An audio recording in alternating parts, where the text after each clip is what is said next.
Luciana, tudo bem com você? Ótima, alegria estar aqui com vocês hoje. Muito Eu é que obrigada. fico muito feliz, estou recebendo uma artesã premiadíssima, né? Em 2012 você foi 2012. eleita a grande artesã do Brasil. Do ano. Muito obrigado pela sua presença. Você conhece também a Karina do Canto, né? Conheço, Nossa já- colega de trabalho Já aqui. tive a alegria de recebê-lo no meu ateliê em Porto Alegre. Muito legal e muito obrigado porque você vai compartilhar um pouquinho da sua história com a Eu gente. que agradeço de ter essa oportunidade de plantar sementes. Você está lançando esse livro, né, que eu estava dando uma olhada aqui, é lindíssimo. Olha, chama Relicário de Afetos. Tá aqui o Exatamente. livro. Ele é de uma criatividade, que você gosta muito desse assunto, mas ele traz essa coisa do afeto, da coisa próxima, da coisa da Do família. sentimento. Mas daqui a pouco a gente fala sobre ele. Vamos falar do início das coisas. Vamos começar pelo início. Vamos começar então. pelo início. Artesanato, essa coisa do trabalho manual, geralmente é uma coisa que vai se passando dentro das famílias, né? Como é que foi no teu caso? Você aprendeu a trabalhar com as mãos com quem? Quem é que te deu esse primeiro empurrão? Olha, Wagner, eu acredito muito assim que eu tenha sido empurrada pelos meus avós. Tu vai, né, ao ler o livro, tu vai ver, eu sou neta de duas mulheres prendadas, as minhas duas avós eram mulheres muito, eu brinco, eram muito manuais. Mas são questões que a gente só enxerga no momento quando a gente já não as tem. Né? Hoje eu não, infelizmente não as tenho mais, mas eu vejo que as mulheres as mulheres da década ali de 50, 60, 70, elas eram mulheres muito mais multimídia, embora não existisse ainda a questão da tecnologia. Por quê? No Natal tudo era muito colorido, muito alegre, muito festivo. Na Páscoa, as coisas, elas faziam as coisas acontecer. Tu não tinha um bolo pronto numa padaria, tu não tinha uma decoração de Natal pronto numa loja, as coisas todas eram feitas. Mas você chegou com as tuas avós, né, a sentar e aprender com elas, ou era mais pelo ambiente criativo? Algumas coisas eu aprendi, outras coisas eu assimilei. O meu avô também, o meu avô materno era alfaiate. Na época, quando eu era criança, ele já era alfaiate aposentado. Mas aquela coisa de criança, de cidade pequena, inquieta, eu sempre convivi muito com os meus avós. Sempre passei férias na casa deles. Tive, né, esse privilégio de ter esse relacionamento. Então eu lembro assim do meu avô, eu estava plantando moranguinho, aí ele fazia macramê para pendurar samambaia, aí ele era uma pessoa muito manual e sempre estava inventando uma coisa. E provavelmente eu estava ao redor dele, talvez também enchendo o saco, incomodando. Aí eu lembro uma época ele me deu uma tábua, colocou uns pregos e disse: vou te ensinar a fazer pulseirinha, que era o trabalho do macramê. Então me deu linha de crochê. Então são coisas assim que eles paravam, talvez assim para a gente parar de incomodar eles sentavam e ensinavam Claro. a gente a fazer alguma coisa. Mas o com as mãos. talento aí com as mãos é uma coisa genética já, né? Eu Tá acredito que na sim. família. E você desde muito pequena já foi mostrando essa aptidão. Inclusive eu fiquei sabendo que as tuas bonecas eram as tuas grandes cobaias, né? Sim, sim. Eu achava que eu fazia roupa de boneca, na verdade. Achava que? Eu acreditava com todas as minhas forças que eu fazia roupinha de Suzy. Na época a gente tinha uma boneca Suzy, somos 3 irmãs, cada uma tinha a sua.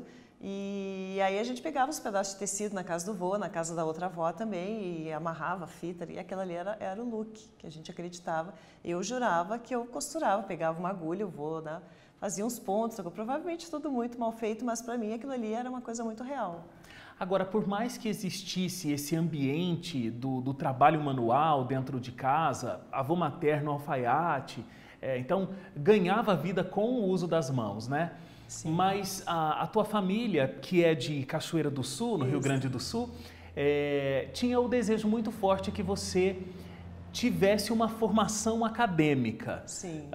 Entre aspas, uma profissão de verdade. Exatamente. Né? E aí você foi fazer Direito, você se formou em Pelotas. Formei em Pelotas em 1994.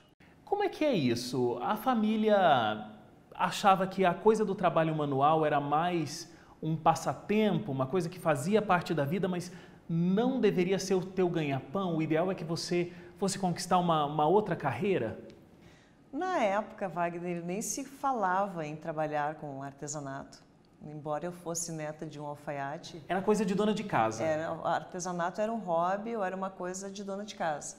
né? Então, na época, lá com 16, 17 anos, a conversa, o que vai estudar, tu pensa, vou fazer odonto, medicina, direito, e eu escolhi o direito. Talvez eu mesma não tenha respeitado essa minha vocação manual na época, e eu tinha aquela ideia de que eu trabalharia com as leis, que eu trabalharia com o direito, que eu trabalharia no mercado burocrático.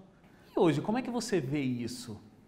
Porque se você tivesse alguém, se você pudesse voltar no tempo, você teria feito artes plásticas? Você teria acreditado nisso no passado? Não, não teria feito. Eu acho que eu faria da mesma maneira como eu fiz e teria que descobrir de novo. Porque eu não entendia o quanto a questão manual era importante na minha vida. Foram coisas que eu aprendi no decorrer, né? São os aprendizados, a gente vai ficando mais velho, mais experiente e vai enxergando, né? Depois eu me formei e engravidei da minha primeira filha, tive um problema de saúde, tive que ficar de repouso 6 meses. Nós estamos falando aí, 88, não tínhamos um celular, não tínhamos a internet existia num ponto de telefone, então tu tinha que estar sentado a uma mesa, eu ficava deitada na cama. Bordei ponto cruz também 6 meses.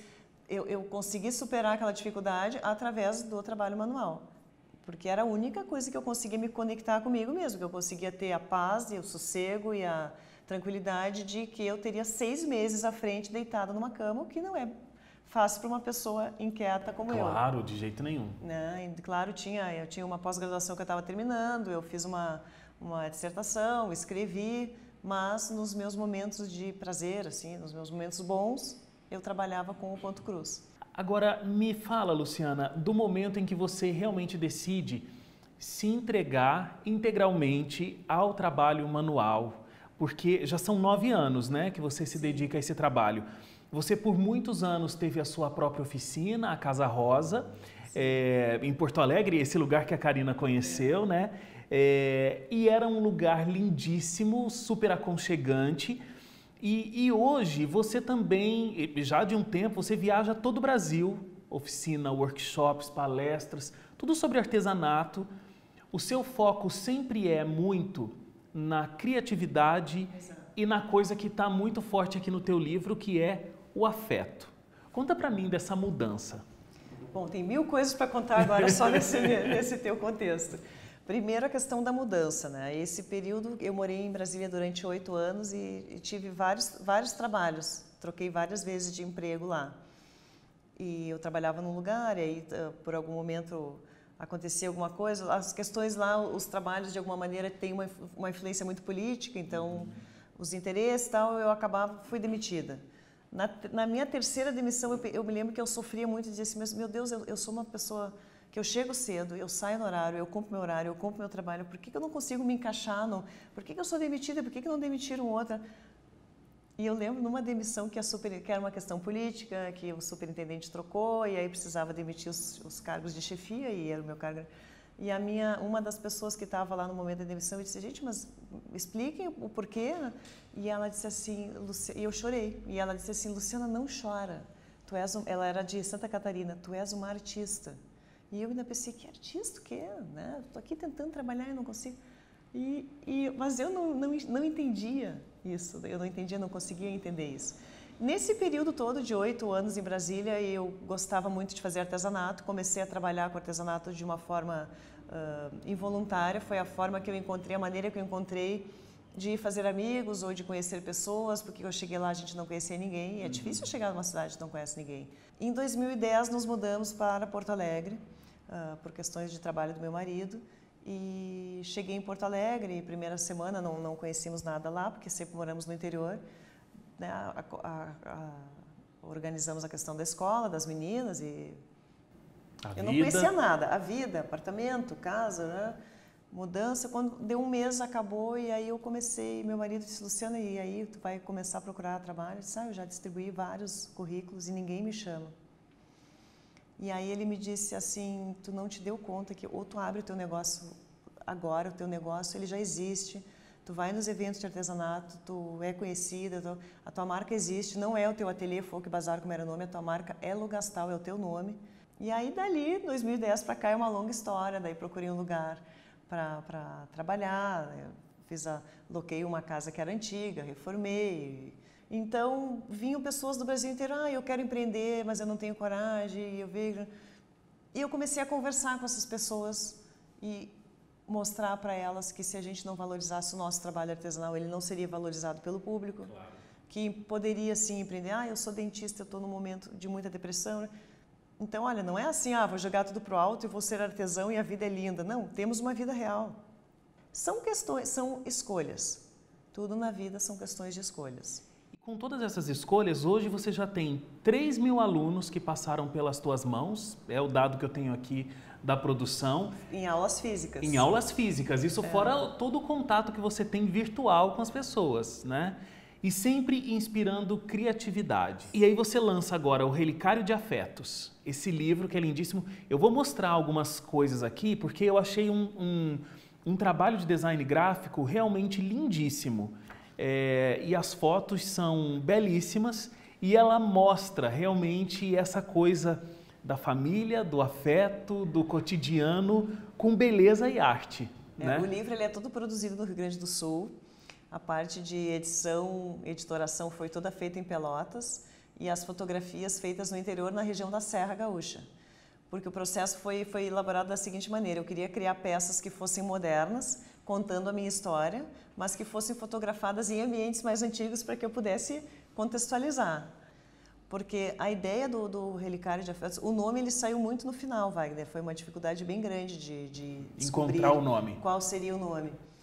Mas a minha ideia era o seguinte, era escrever textos que as pessoas diziam, eu gosto tanto da tua escrita, por que não escreve um livro? Eu ficava pensando, por que as pessoas vão querer comprar um livro da minha história? Ninguém vai querer comprar. Eu disse, não, eu vou tentar escrever algumas histórias que possam motivá-las a trabalharem com manualidades, coisas assim.